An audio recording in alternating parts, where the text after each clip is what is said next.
Hello there! My name is Mr. Chuku. I am happy to be here with you. I think we will have a great time learning new things in the world of science.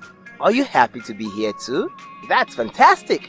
We learned that first aid is great whenever we need to care for someone who is ill or injured just before the doctor arrives. But that's not all. There's a bit more to learn about the things we can find in a first aid box. Yes, there can be no first aid treatment without a first aid box. In many homes today, first aid kits or first aid boxes are important to have because children usually hurt themselves when they play, especially when they play really hard. A first aid box is always important in helping to take care of those who are injured or in pain. A first aid kit or box can help provide immediate help to make a sick or injured person feel better before they are taken to the hospital, or if they need to be taken to the hospital. First aid kits can be used to treat minor injuries and illness like burns, cuts, bruises and scrapes, stings, sprains, strains, fevers and colds. There are small injuries children and adults have at home or anywhere else. It is better to have medicines and drugs close by instead of rushing around at the time you really need them. It is important to keep first aid kits in a tightly closed box that is kept in a cool, dark and dry place. It is best to keep them out of the hands of young children to keep them away from accidentally swallowing medicines. This could be very dangerous. The things in the first aid box may have been in the box for a very long time. If this happens, we need to check the first aid box from time to time to throw away medicines that are no longer good for use. Lastly, it is also important to make sure children have memorized important phone numbers so that they can quickly call for help with the numbers of other family members if they need to.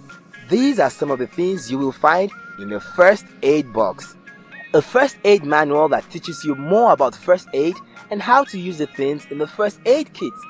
A list of phone numbers you can call if you need to call a doctor or someone older. Sellotape. Bandages in different sizes. Elastic bandage. Antiseptic wipes and ointments. Soap. Antiseptic solution like hydrogen peroxide. Painkillers like paracetamol. Scissors. Safety pins. Thermometer. Rubber gloves. Cotton wool and cotton buds. First aid boxes should not only be in the home, they should also be present when people travel on long journeys. It is also important to carry a small first aid kit along with tablets just in case they feel a bit sick or uncomfortable.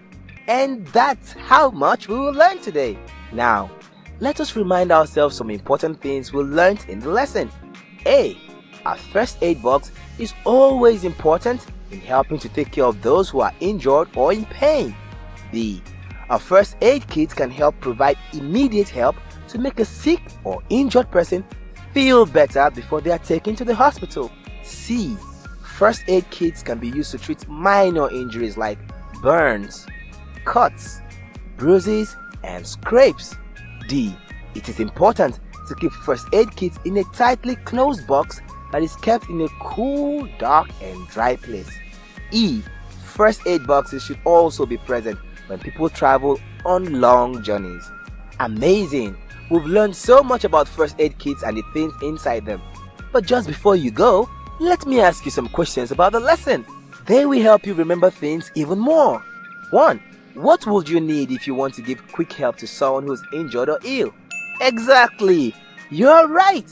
A first aid box. 2. Is it true that first aid kits can only be found in people's homes? No, this isn't true. First aid kits can also be used when people travel on long journeys. Amazing!